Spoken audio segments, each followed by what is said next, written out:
அனைவருக்கும் வணக்கம். போன எபிசோடு பார்த்துருப்பீங்க. ஆக்சுவலி வந்துட்டு எனக்கு ஒரு சின்ன ஐடியா என்ன அப்படின்னா, இதுக்கு முன்னாடி போட்ட அந்த கிங் லேண்ட் அப்படின்ற எனக்கு ரொம்ப ரொம்ப பிடிச்ச ஒரு வெப் சீரிஸ். நான் ஆரம்ப காலத்தில் அதுதான் ஸ்டார்ட் பண்ணேன். பட் என்ன பிரச்சனை அப்படின்னா, அப்போ எனக்கு வந்து சரியா பேச தெரிஞ்சிருக்காது, இந்த அளவுக்கு எக்ஸ்பிளனேஷன் இருந்திருக்காது, ரெண்டாவது எடிட்டிங்கும் அந்த அளவுக்கு இருந்திருக்காது. ஸோ அதை திரும்ப வந்து போடலாம் அப்படின்னு ஒரு ஐடியாவில் இருக்கேன். அதாவது நல்லா தெளிவாக எக்ஸ்பிளனேஷன் பண்ணி தெளிவான முறையில் அழகா உங்களுக்கு வந்து ப்ரெசென்ட் பண்ணலான்னு இருக்கேன். ஸோ நீங்க ஏதாவது பார்க்கணும் இல்லை நாங்கள் பார்க்க ரெடி அப்படின்னா கண்டிப்பாக வந்துட்டு எனக்கு ஒரு கமெண்ட் பண்ணுங்க. கண்டிப்பாக வந்து நான் அதை வந்து ப்ரெசென்ட் பண்றேன். சரிங்க, இன்னைக்கு நான் வீடியோக்குள்ள போயிடலாமா? போன எபிசோட்ல பார்த்துருப்பீங்க, நம்ம ஹீரோ வந்துட்டு ஹீரோயினிய டான்ஸ் ஆடுறதுக்காக டான்ஸ் பார்ட்னரா கூப்பிடுறதுக்காக ட்ரை பண்ணிருப்பாரு. பட் அவங்க வந்து முடியாதுன்னு சொல்லியிருப்பாங்க. சோ இப்போ இவங்க என்ன பண்றாங்க அப்படின்னா, நம்ம ஆளுங்க கிட்ட வந்து ஐடியா கேட்கறாங்க. யாருக்கிட்ட? ஓல்சியான் வந்து ஐடியா கேட்கறாங்க. அவங்களும் சொல்றாங்க, இல்லடா அவளுக்கு பிடிச்ச மாதிரி ஏதாவது ஒன்று பண்ணு, கண்டிப்பா இம்ப்ரெஸ் ஆனா உங்களோட டான்ஸ் பார்ட்னரா வருவா அப்படிங்கிற மாதிரி சொல்றாங்க. இவன் அதுக்கேற்ற மாதிரி ஏதாவது பண்ணணும்னு யோசிச்சுட்டு இருக்கும்போது அதுக்கான சந்தர்ப்பம் தானா அமையுது.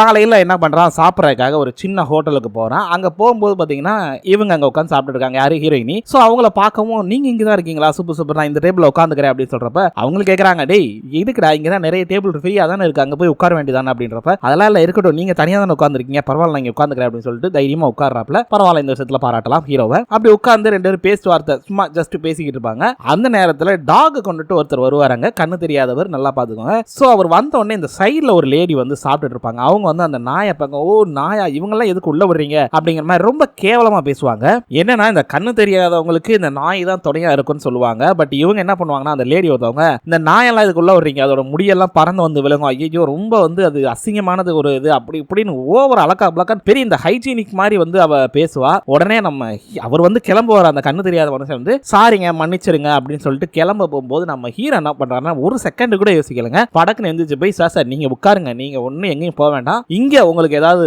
தவறுதலா பேசியிருந்தாங்கன்னா மன்னிச்சுக்கோங்க, நீங்க பாருங்க அப்படின்னு சொல்லிட்டு இவர் அந்த பொம்பளைட்ட வந்து பேசுவாப்ல. ஹீரோ வந்து என்ன சொல்றாருன்னா, மேடம் ஒன்னு தெரிஞ்சுக்கோங்க, இந்த மாதிரி கைட் பண்ற டாக்ஸ் எல்லாமே ரெஸ்டாரண்ட், அது போக பப்ளிக் டிரான்ஸ்போர்ட், பப்ளிக்ல வந்து அலௌட் உண்டு நம்ம நாட்டுல, இது உங்களுக்கு தெரியாதா, இந்த சட்டம் இருக்குங்கிறது உங்களுக்கு தெரியுமா தெரியாதா அப்படின்றப்ப, யார் நீ ஏன்டே சட்டம் பேசுற, அவ்வளவு பெரிய ஆளா அப்படின்றப்ப ஹீரோயினி டென்ஷன் ஆயிடுறாங்க. அவங்க கோவப்பட்டு, அறிவுங்கிறது ஒண்ணு இருந்தா இப்பெல்லாம் பேச மாட்டே நீ அப்படின்னு சொல்லிட்டு டப்புன்னு எந்திரிச்சு வந்து, இங்க பார், இஷ்டம் இருந்தா சாப்பிடு, அதுக்கு மேல உனக்கு ஹைஜீனிக் வேணும் அப்படின்னா பெரிய பெரிய 5 ஸ்டார் ஹோட்டலுக்கு போ, இங்க இப்படித்தான் இருப்பாங்க, கிளம்பு, நீ சாப்பிடுறியா இல்ல கிளம்புறியா அப்படின்னோடனே, சாப்பிடுறேன் அப்படின்னோடனே, சரி அப்ப அவங்ககிட்ட மன்னிப்பு கேட்டுரு அப்படின்றாங்க. இது மன்னிப்பா அப்படின்னோடனே, ஆமா ஆமா மன்னிப்பு கேளு அப்படின்னோடனே அந்த லேடியும் மன்னிப்பு கேட்குறாங்க. ஸோ இங்க ஒரு சம்பவம் நடக்குது. என்ன அப்படின்னா, இப்ப ஒரு ஆண் பெண் அப்படிங்கிறது, ஹீரோ ஹீரோயினிங்கிறத விடுங்க, அந்த இடத்துல ஒரு ஆண் பெண் அவங்களுக்குள்ள வந்து ஒரு ஈர்ப்பு வரும் பாத்தீங்களா, அது எப்போ எப்படி வரும்னு சொல்லவே முடியாது. அது மாதிரி இப்ப நம்மளுடைய வெப் சீரிஸ்ல ஹீரோ அண்ட் ஹீரோயினி ரெண்டு பேருக்குமே ஒரு ஈர்ப்பு வருது. எப்படின்னு பாருங்க. ரொம்ப சிம்பிளா சொல்லணும்னா, ஹீரோ பண்ண விஷயம் ஹீரோயினிக்கு ரொம்ப பிடிச்சு போயிருது, அதே நேரத்தில் ஹீரோயினி பண்ற விஷயம் ஹீரோக்கு ரொம்ப பிடிச்சு போயிருது. ஸோ ரெண்டு பேருமே இம்ப்ரெஸ் ஆயிடுறாங்க. கொஞ்சம் கொஞ்சமா வந்து அந்த காதல் அப்படிங்கிற ஒரு வளையத்துக்குள்ள வர ஆரம்பிக்கிறாங்க. அதே மாதிரி தான் ரெண்டு பேரும் பேசிட்டே நடந்து வரும்போது நம்ம ஹீரோயினி கேட்குறாங்க, ஆமா உனக்கு எப்படி இந்த டாக்ஸோட லாலாம் தெரியும், இந்த இதெல்லாம் எப்படி தெரியும் அப்படின்றப்ப, அதுக்கு அவரும் சொல்றாரு, இல்ல நான் வளர்ந்தது எல்லாமே ஆர்ஃபனேஜ் தான், அது மட்டும் இல்ல அங்க இருந்து நாங்க வாலண்டியர் ஒர்க்கரா போவோம், நான் காலேஜ் படிச்சப்ப கூட நிறைய வாலண்டியர் ஒர்க் போயிருக்கேன், அப்பெல்லாம் வந்து இந்த மாதிரி அனிமல்ஸுக்கு தேவையான சட்ட திட்டங்கள் என்னெல்லாம் இருக்கு, நம்ம கவர்மெண்ட் என்னெல்லாம் பண்ணிக்கிட்டு இருக்காங்க அப்படிங்கிறதும், அது மட்டும் இல்லாம இந்த மாதிரி கண்ணு தெரியாதவங்க நிறைய பேருக்கு நாங்க ஹெல்ப் பண்ண வேண்டியிருக்கும், ஸோ அந்த மாதிரி தான் எனக்கு இந்த சட்டமும் தெரியும் அப்படிங்கிற மாதிரி சொல்றாப்ல. ஸோ இதெல்லாம் கேட்கிற ஹீரோயினி ஒரு பக்கம் இம்ப்ரெஸ் ஆகுறாங்க ஹீரோ மேல. அவ்வளவுதாங்க, எவ்வளவு ரகடான பொண்ணா இருந்தாலும் அவங்களுக்கு ஒரு சாஃப்ட்னஸ் இருக்குன்னு சொல்லுவாங்க. அதாவது நம்ம எவ்வளவுதான் ஹார்டான ஆட்களை பார்த்தாலும் அவங்களுக்குள்ளேயும் ஒரு சில அன்பு பாசங்கள் துளிரும். அது மாதிரி இங்க நம்ம ஹீரோயினிக்கு நம்ம ஹீரோவை பிடிக்க ஆரம்பிக்குது கொஞ்சம் கொஞ்சமா. நம்ம ஹீரோயினிய வீட்டுல வந்து அவங்க ஃப்ரெண்டு வந்து, என்னடி இப்படி நகத்தெல்லாம் வச்சிருக்க அப்படின்னு சொல்லி பேசிக்கிட்டு இருக்காங்க. அதே நேரத்தில் வந்து, என்னது இது ரொம்ப கலர்லாம் ஆகுது, உன் ஃபேஸ் எல்லாம் வர வர பிரைட் ஆகுது, என்ன அந்த பையனை ரொம்ப பிடிச்சிருக்கா என்ன அப்படின்றப்ப, சிச்சி அதெல்லாம் இல்லடி, அவனாதான் வந்தான் டான்ஸ் பார்ட்னராகவும் கேட்டான், பட் நான் வந்து முடியாதுன்னு சொல்லிட்டேன் அப்படின்ற மாதிரி சொல்றாங்க. இந்த மாதிரி உங்களுக்கு ஒரு ஃப்ரெண்ட் இருந்தா கண்டிப்பா கமெண்ட் பண்ணுங்க. நீங்க சும்மா தான் இருந்திருப்பீங்க,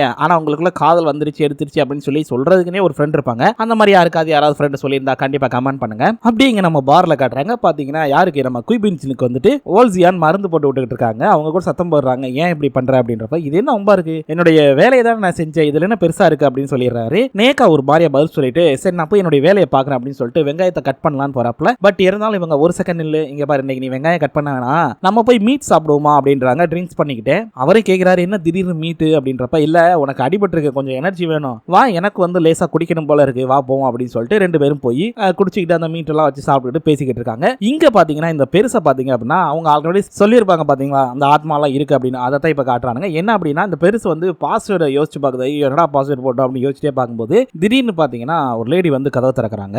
இது வந்து இவருடைய கற்பனை தான், வேற ஒன்றும் கிடையாது, இவருடைய நினைவுகள் இருக்குல்ல அந்த விஷயங்கள் தான் ஓடும். அவங்க வந்து கதை திறந்து விட்டுட்டு அவங்க போறாங்க. அவங்க வந்து வாங்க சாப்பிடுங்க, எல்லாம் ரெடி பண்றேன் அப்படிங்கிற மாதிரிலாம் சொல்றாங்க. ஸோ இந்த மாதிரி சாதாரண ஒரு கான்வர்சேஷன் போகுது. அப்ப அந்த சைடுல ரெண்டு பேர் போனதுக்கு அப்புறம் ஒரு கருப்பு உருவம் தெரியுது. இதுதான் இவருடைய ஒய்ஃப். ஓகேங்களா? இங்க பார்த்தா குய் பின்ஜின் அதுக்கப்புறம் ஓல்சியான் ரெண்டு பேருமே வந்துட்டு உட்கார்ந்து அந்த பழைய நினைவுகளை பத்தி பேசிக்கிட்டு இருக்காங்க. ஏன்னா அவங்கவுங்க லைஃப்ல ஒரு நினைவுகள் இருக்கும்ல, அந்த நினைவுகளை பத்தி ரொம்ப வருத்தமா ஒரு மாதிரி ஃபீல் பண்ணி பேசிக்கிட்டு இருக்காங்க. கரெக்டா நம்ம ஹீரோ அந்த இடத்துக்கு வந்துடுறாப்ல. என்ன ரெண்டு பேரும் உட்கார்ந்து ஜாலியா சரக்கு அடிச்சிட்டு ஜாலியா சாப்பிட்டு இருக்கீங்க போல இருக்குன்னு, நீ வேணா ஜாயின் பண்றா அப்படின்றாங்க. சரி ஓகே அப்படின்னு சொல்லிட்டு அவனும் ஜாயின் பண்றான். ஓல்சியான் கேக்குறாங்க, ஆமாடா போன என்னாச்சு, ஏதாவது ஒர்க் அவுட் பண்ணியா, ஏதாவது ஓகே ஆயிடுச்சு அப்படின்னு கேக்குறாங்க. அதாவது ஹீரோயினிட்ட ஓகே ஆயிடுச்சு அப்படின்னு கேக்குறாங்க. பட் இவன் வந்து இல்ல வந்து ரொம்ப கூலான பொண்ணு தான், ஆனாலும் வந்து எதுக்காக என்னை ரிஜெக்ட் பண்றானே புரியல அப்படின்னு சொல்லிக்கிட்டு இருக்கான். சரி என்னதான் நடந்துச்சு சொல்றா அப்படின்னு சொல்லி குய் பின்ஜின் கேட்கும்போது அப்பதான் சொல்றான், இல்ல நான் போய் கேட்டேன் அவட்ட, ஆனா அவன் முடியாதுன்னு சொல்றா. டேய் என்ன சொன்னங்கிறத அப்படியே டயலாக் மாறாம சொல்லு அப்படின்றப்ப, இல்ல நீ தான் என் லைஃப்ல ஒரு முக்கியமான பர்சன், ஒரு ஸ்பெஷலான பர்சன் அப்படிங்கறத சொன்னேன் அப்படின்னா,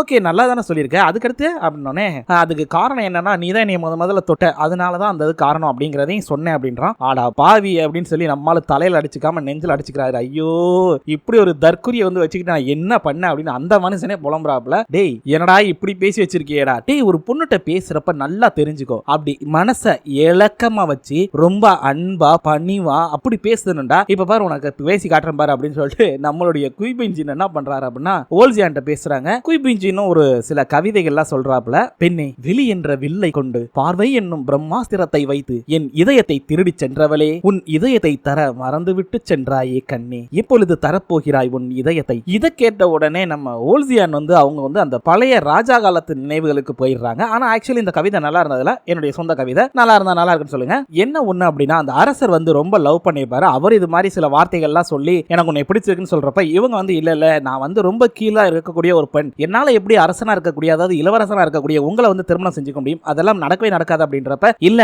எனக்கு வந்து நீ தான் முக்கியம், இந்த இளவரசர் பதவியோ இதெல்லாம் எனக்கு முக்கியமே இல்ல அப்படின்னு சொல்லிட்டு சர்வசாதாரணமா சொல்லியிருப்பாரு. சோ அதையெல்லாம் நினைச்சு பார்த்துக்கிட்டு இருக்காங்க. ஆனா இந்த நாடகத்துல ஒரு ட்விஸ்ட் இருக்கு. பட் நான் உங்ககிட்ட யார்ட்டையுமே சொல்லல, நீங்க அந்த ட்விஸ்டோட பார்த்தா தான் நல்லா இருக்கும் அது ரிவீல் ஆகிறப்ப. இப்போ இந்த ஓல்சியான்ங்கிறது யாருன்னு உங்க எல்லாருக்குமே தெரியும். ஆனா இந்த குய் பின்ஜின் அப்படிங்கிறது யாரு அப்படின்னா அத ஒரு ஸ்டேஜ்ல கண்டிப்பா நான் உங்களுக்கு ரிவீல் பண்றேன். மிகப்பெரிய ட்விஸ்ட் இருக்குங்க. ஓகேவா? அது மட்டும் இல்ல இந்த குய் பின்ஜின் எதற்காக இவங்க கிட்ட அசிஸ்டண்டா வந்து இருக்காங்க அப்படிங்கிறதுக்கும் சில காரணங்கள் இருக்கு. அது எல்லாத்தையுமே கண்டிப்பா ரிவீல் பண்றேன். அப்படியே அவங்க வந்து இங்க காட்டுறாங்க. பாத்தீங்கன்னா ரொம்ப ரெண்டு பேருமே ஒரே மாதிரி நினைவுகள் இருக்கும்போது டக்குன்னு நம்ம ஓல்சியான் வந்துட்டு இல்ல நீங்க சாப்பிட்டுட்டு வாங்க நான் கிளம்புறேன் அப்படின்னு சொல்லிட்டு அவங்க கிளம்பிடுறாங்க. அதே நேரத்தில் இவங்க ரெண்டு பேர் சாப்பிட்டுட்டே இருக்காங்க. அப்படியே இங்க இந்த பெருசை காட்டுறாங்க. இவருடைய பேர் வந்து ஆக்சுவலி சொல்ல மறந்துட்டேன், மிஸ்டர் ஓ அப்படின்னு சொல்றாங்க. சோ இந்த இவர் வந்து என்ன பண்றாரு அப்படின்னா ஆபீஸ்ல இருக்கும்போது திடீர்னு அவருடைய சேர்மன் ஒருத்தர் வந்து சத்தம் போறாரு, கொஞ்சமா அது அறிவு இருக்கா இல்லையா, என்னையா நினைச்சிருக்க நீ, இந்த உலகத்துல இருக்கியா இல்ல வேற ஏதாவது நினைப்புல இருக்கியா அப்படின்னு சத்தம் போடும்போது, என்ன சார் யோ இன்னைக்கு மெயில் அனுப்பியிருந்தேன் அதை பாத்தியா இல்லையா, இன்னைக்கு ஒரு மீட்டிங் இருக்கா இல்லையா அப்படின்றப்ப, சார் மீட்டிங் வந்து 2 நாளைக்கு முன்னாடி தானே போயிட்டு வந்தோம் அப்படின்றப்ப, டேய் அந்த மீட்டிங் ஒர்க் ஆகலன்னு சொல்லி தான்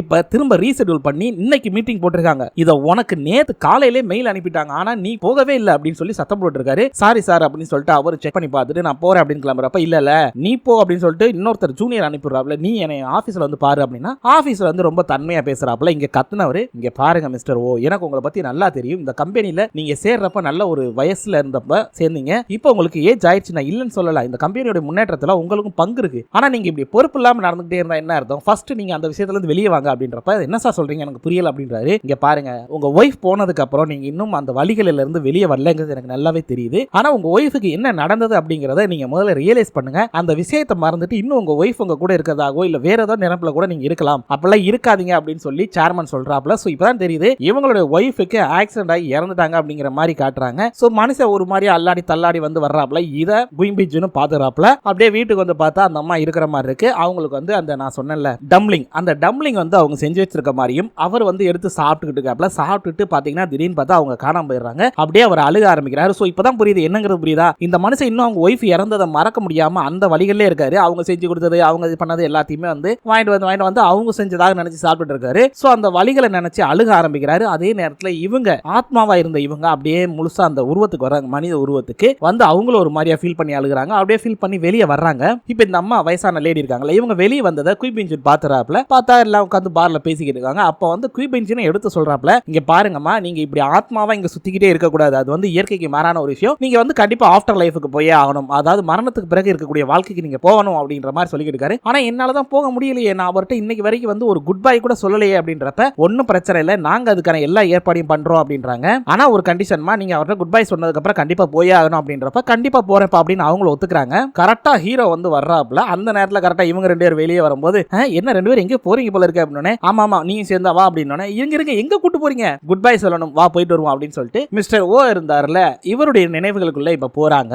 என்ன நடந்துச்சுன்னு முழுசா உங்களுக்கே தெரியும்ல, எப்பயும் போல யூஸ்வலா நம்ம ஹீரோ தொற்றுப்பாப்ல. சோ இவங்களை வந்து தூக்கத்துக்கு போக வச்சு கனவுக்குள்ள போயிருக்காங்க. அப்படி போனவங்க அவருடைய நினைவுகளை பாக்குறாங்க. பாத்தீங்கன்னா ஒரு மாதிரி வந்து அலையடிச்ச வாக்குல இருக்கு. குயிப்பிஞ்சன சொல்றாப்ல, இல்ல இவருடைய நினைவுகள் வந்து ரொம்ப குழப்பமா, அதாவது ஒன்னோட ஒண்ணு மிக்ஸ் ஆயிருக்கு, எதுவுமே முழுமையா இல்ல அப்படின்றாங்க. ஆமா அதுக்கு என்ன பண்றது, வயசானவங்களுடைய நினைவுகள் இப்படித்தான் இருக்கும் அப்படின்னு பேசிக்கிறாங்க. அதே நேரத்தில் இவங்க வந்து அதாவது மிஸ்டர் ஓ வந்து வயசானதுக்கு ஒரு ஸ்டேஜ்ல ஹஸ்பண்ட் அண்ட் ஒய்ஃப் ரெண்டு பேரும் ஒரு இடத்துல உட்காந்து பேசியிருப்பாங்க. சோ அந்த இடம் வரும்போது கரெக்டா இவங்க வந்து அந்த ஆத்மாவை உள்ள வர வச்சு, அதாவது கனவுக்குள்ள வர வச்சு அந்த இடத்துல உட்கார்ந்து பேசுற மாதிரியே பேச வச்சு அவங்களுடைய அந்த போகக்கூடிய இதை சொல்றாங்க. இல்ல இத்தனை வருஷமா நான் உங்க கூட இருந்தேன், ஒரு நல்ல லைஃபை வாழ்ந்தேன், எனக்கு அது போதுங்க, இந்த சந்தோஷம் எத்தனை ஜென்மம் எடுத்தாலும் நீங்க தான் எனக்கு ஹஸ்பண்டா வரணும்னு நான் வேண்டிக்கிறேன். அது மட்டும் இல்ல, உங்களை மாதிரி ஒரு உழைப்பாளியை பார்க்கவே முடியாது, காலம் முழுக்க எனக்காக நிறைய உழைச்சிருக்கீங்க, போதுங்க நான் போக வேண்டிய நேரம் வந்துருச்சு, நான் கிளம்புறேங்க அப்படின்றாங்க. சோ இதை கேட்டோன்னே அவர் ஒரு மாதிரியா அழுகுறாரு, கட்டி பிடிச்சு ரெண்டு பேரும் அழுகுறாங்க. அதே நேரத்தில் இங்க பாத்தீங்க அப்படின்னா ரியல் லைஃப்ல அந்த மனுஷன் அந்த ஒய்ஃபோட போட்டோவை பிடிச்சிருக்காப்ல, தூங்கிக்கிட்டு இருக்கும்போது அப்படியே கண்ணுல இருந்து கண்ணீர் வருது. இதுதாங்க உண்மையான அன்புங்கிறது. ஒய்ஃப் ஹஸ்பண்டுக்குள்ள நிறைய சண்டைகள் இருக்கலாம், ஆனா கடைசியில பாத்தீங்கன்னா அந்த அன்புங்கிறது தான் எப்பயுமே ஜெயிக்கும்னு சொல்லுவாங்களா, அது மாதிரி ஹஸ்பண்ட் அண்ட் ஒய்ஃப்ல அன்புங்கிறது நிறையவே இருக்கும். சோ அந்த அன்பு உண்மையா இருந்தா இப்படி தான் இருக்கும். கடைசி காலத்துல கூட அந்த விட்டு கொடுக்க முடியாத சிச்சுவேஷன் வந்துடும். சோ அது மாதிரி இங்க இவரும் ஃபீல் பண்ணி அழுகிறாப்ல. சோ இதோட இவருடைய பிரச்சனையும் தீர்த்து வச்சிடறாங்க. இப்போ என்ன மேட்டர்னா, நம்ம ஹீரோவுக்கு ஸ்கோர் பண்றதுக்கான ஒரு சான்ஸ் வருது. அவரு ஸ்கோர் பண்றாப்ல. இந்த சூப்பர் மார்க்கெட்ல பார்த்தீங்கன்னா ஒருத்தன் வந்து அப்படியே பார்த்துக்கிட்டே வர்றான். திருட்டு பையன் சிசிடிவி கேமரா எங்கெல்லாம் மறைக்குது அந்த இடத்துல போய் கரெக்டா அவனுக்கு தேவையான சரக்கை மட்டும் எடுத்து வச்சுக்கிறான். ஆனா மேட்டர் என்னன்னா, பில்லு போடுற இடத்துல நம்மளுடைய ஹீரோயினி இருப்பாங்க. அவங்க வந்து இல்லவே இல்லை, இவன் வந்து எடுத்தான் அதை பார்த்தேன் அப்படின்னு சொல்றப்ப அவன் வந்து இல்லவே இல்லைன்னு பேக்ல பாத்தீங்கன்னா இருக்க மாட்டேங்குது. ஸோ அவன் வந்து சண்டைக்கு வர்றான். என்ன நினைச்சிட்டு இருக்கீங்க, நான் சாதாரணமா வந்தேன் வாங்கலான்னு சொல்லி, ஆனா எனக்கு எதுவும் பிடிக்கல, அதனால நான் கிளம்புறேன். ஆனா இப்படி வந்து என்னை நீங்க அசிங்கப்படுத்துறீங்க, நான் நல்ல குடும்பத்துல இருந்து வந்தவன், அப்படி இப்படி சொல்லி, அதுவும் இல்லாம உங்களை பத்தி ஆன்லைன்ல இந்த கடையை பத்தி ரிவ்யூ போடுறேன் பாருங்க, அப்படி இப்படி மிரட்டிக்கிட்டு இருக்கான். இதே நேரத்துல நம்ம ஹீரோயினியை மன்னிப்பு கேட்க சொல்லி மேனேஜர் சொல்லும் போது ஹீரோக்கு ஒரு மாதிரியா ஃபீல் ஆயிருது. ஐயோ என்னடா அது, இவ்வளவு போய் மன்னிப்பு கேட்க சொல்றாங்களே, விடக்கூடாது, இவனை விடவே கூடாது அப்படின்னு சொல்லி முடிவு பண்ண நம்ம ஹீரோ என்ன பண்றாரு அப்படின்னா, நம்ம ஹீரோயினி கரெக்டா மன்னிப்பு கேட்க போறதுக்கு குனியும் போது டக்குன்னு கையை பிடிச்சு ஒரு நிமிஷம் இருங்க அப்படின்னு சொல்லிட்டு, சார் நீங்க ஒரு விஷயம் சொல்லுங்க, உண்மையிலே நீங்க பொய் சொல்லலையா சார் அப்படின்னு. ஏய் என்னடா இது, எல்லாரும் விளையாடுறீங்களா, உங்களுக்கு ஜோக்கா தெரியுதா, என்னைய வந்து பொய் சொன்னு சொல்லிட்டு இருக்கீங்க, நான் எந்த ஒரு பொய்யும் சொல்லலடா அப்படின்னு சொல்லி வேணா பேக்கை செக் பண்ற அப்படின்னு பேக்கை காட்டும் போது ஹீரோ தெளிவா என்ன பண்றாரு, அந்த பேக்கை பிடிச்சி செக் பண்ற மாதிரி அவனோட கையை தொட்டு விடுறாரு. யாருக்கும் சந்தேகம் வரக்கூடாது. கரெக்டா இருந்தது, வேலை செஞ்சிருது. அதே மாதிரி அவன்கிட்ட வந்துட்டு, ஆமா சார் நீங்க பொய் சொல்லல அப்படின்னு சொன்ன உடனே, யார் சொன்னா, நான் சொன்னது பூரா பொய் தான், ஆமா நான் லிக்கர் எடுத்தேன் தான், ஆனா இங்க யாருக்குமே தெரியாது, உங்க எம்ப்ளாயி எல்லாம் சும்மா வேஸ்ட் பா, டம்மி பீஸ் பாய்ங்க, ஈஸியா ஏமாத்தலாம். அவன் பாட்டுக்கு உளர ஆரம்பிச்சிடறான். அப்படியா, அது மட்டும் இல்லாம எப்படி காணாம போச்சு அப்படின்றப்ப, அட நீ வேற, நான் எடுத்த பேக் அப்பயே என் பார்ட்னர்ட்ட கொடுத்து மாத்திட்டேன்பா அப்படின்றான். அப்படியா சரி சார், உங்க பார்ட்னர் எங்க அப்படின்றப்ப டைன்னு திரும்பி பின்னாடி ஒருத்தனை காட்டுறான். இதோ இவன் தான் என் பார்ட்னர், அவன்கிட்ட தான் இருக்கு எல்லாமே சரக்கலாம் அப்படின்னு டக்குன்னு போய் அவனை பிடிச்சிடறாங்க. அவன் இல்லன்னு ஓடும் போது பிடிச்சி பார்த்தா உள்ளதான் சரக்கு இருக்கு. சோ நம்ம ஹீரோ கரெக்டா ஸ்கோர் பண்ணிட்டாப்ல. அதே நேரத்தில் நம்ம ஹீரோயினி வந்து வெளியே உட்கார்ந்து இருக்கும்போது நம்ம ஹீரோ வந்து ட்ரிங்க்ஸ் கொண்டு வந்து கொடுக்குறாப்ல. அப்ப கேக்குறாங்க, ஆமா எப்படி வந்து நீ என்னை நம்புன அப்படின்றப்ப, அதுக்கு ஒரு காரணம் இருக்கு. ஆக்சுவலி நீ நானும் மீட் பண்ணப்ப ரெண்டு பேரையும் தெரியாது முதல் சந்திப்புல, ஆனா நீ என்னை நம்பலையா, அந்த இடத்துல நீ என்னை நம்பினேல, அதே தான் எனக்கு நல்லா தெரியும், நீ எந்த தப்புமே பண்ணிருக்க மாட்டேன்னு. அதே மாதிரி நீ எப்படி என் மேல ஒரு நம்பிக்கை வச்சியோ அதே மாதிரி நம்பிக்கை நானும் உன் மேல வச்சிருக்கேன் அப்படிங்கிற மாதிரி சொல்லிடுறாரு. சோ நம்ம ஹீரோ அடுத்தடுத்து கிடைச்ச பாயிண்ட்ல டப்புன்னு கோல் போட்டுறாப்ல. இதனால என்ன ஆகும், ஹீரோயினி இம்ப்ரெஸ் ஆயிருவாங்க. அவர் சரி ஓகே எனக்கு வந்து டைமிங் முடிஞ்சு போச்சு நான் கிளம்புறேன் அப்படின்றப்ப, ஹான் ஒரு நிமிஷம் அப்படின்னு சொல்லிட்டு, சொல்லுங்க அப்படின்றப்ப, ஒண்ணுல உன்னோட டான்ஸ் பார்ட்னரை கண்டுபிடிச்சிட்டியா, இல்ல ஓகே எனக்கு வந்து டான்ஸ் பார்ட்னரா நீ வர்றியா, உண்மையாவா, ஆமா அப்படின்றோன்னு டக்குன்னு ரெண்டு பேருமே ஒரு சந்தோஷம் ஆயிடுறாங்க. நம்ம ஹீரோக்கு பயங்கர ஹாப்பி. அதே நேரத்துல இங்க அந்த பெருசு அதாவது மிஸ்டர் ஓவை காட்டுறாங்க. அவர் பாத்தீங்க அப்படின்னா வீட்ல இருந்து அவங்க ஒய்ஃப் போட்டோ எடுத்துட்டு அப்படியே நேரா இந்த பாருக்கு தான் வர்றாப்ல. அங்க வந்தோடனே அவர் எப்பயும் போல அந்த டம்ப்ளிங் சாப்பிட்றாப்ல. சாப்பிட்டுட்டு இந்த டம்ப்ளிங்கோட டேஸ்ட் என்னோட ஒய்ஃப் செய்யற மாதிரி இருக்கு, எப்படி அப்படின்னு கேக்குறப்ப, இல்ல இது உங்களுக்காக ஸ்பெஷலா பண்ணது அப்படின்றாங்க. இதுக்கு காரணத்தை நான் உங்களுக்கு அடுத்து சொல்றேன் பாருங்க. என்னன்னா இவர் சாப்பிட்டுட்டு அவர் கிளம்பும் போது நம்மளுடைய குயிபிஞ்சன் சொல்லுவாரு, இங்க பாருங்க நீங்க எப்ப வந்து ட்ரிங்க்ஸ் பண்ண நினைச்சாலும் தாராளமா இங்க வாங்க, உங்களுக்கு நான் கம்பெனி கொடுக்குறேன் அப்படின்றப்ப, இல்ல தேவையில்லை, நான் என் ஒய்ஃப் ஆசைப்பட்ட ஒரு இடத்துக்கு போறேன், சோ வர்றதுக்கு லேட் ஆகும், வந்தா கண்டிப்பா வர்றேன் அப்படின்னு சொல்லிட்டு கிளம்புறாப்ல. அதே நேரத்தில் இங்க அவங்க ஒய்ஃப் எந்திரிக்கிறாங்க. யாரு, நம்ம யமபுஜாங் கூட அவர் போன உடனே வாங்க அப்படின்னு சொல்லிட்டு நம்ம யமபுஜாங் சொல்றாரு, நீ சொன்னது கரெக்ட் தான், உன் புருஷன் அந்த டேஸ்ட கண்டுபிடிச்சிட்டாரே மனுஷன் அப்படின்றாங்க. அவங்களும் வந்து நம்மளுடைய ஓல்சியான்ட்ட ஃபர்ஸ்ட் ஆஃப் ஆல் நான் உன்ட்ட நன்றி சொல்லிக்கிறேம்மா, ஒன்னால மட்டும்தான் இது சாத்தியம், அவர் வந்து நான் செஞ்சு கொடுத்து சாப்பிட வைக்கன்னு ரொம்ப ஆசைப்பட்டேன், ஆனா அவருக்கு வந்து இப்ப தனியா இருக்க வேண்டிய நேரம் வந்துருச்சு, நானும் போக வேண்டிய நேரம் வந்துருச்சுங்கிறத நான் புரிஞ்சுக்கிட்டேன், அதே நேரத்துல நீ என்னுடைய கடைசி ஆசையை நிறைவேற்றி வச்சிருக்க, ரொம்ப ரொம்ப நன்றி அப்படின்னு சொல்லிட்டு அவங்களும் கிளம்புறாங்க. ஓல்சியானும் வந்து அப்படியே பாக்குறாங்க. சோ இதோட இந்த எபிசோட முடிச்சிடறானுங்க. சோ இந்த இந்த மிஸ்டர் ஓவோட பிரச்சனை தீர்ந்தது, நம்ம ஹீரோவோட பிரச்சனை தீர்ந்தது, அதுக்கடுத்து நம்ம ஹீரோ ஹீரோயினுக்குள்ள எப்படி காதல் வரப்போகுது அப்படிங்கறத நீங்க பார்க்க போறீங்க. ஓகே மக்களே, மீண்டும் நாளை சந்திக்கலாம். நன்றி.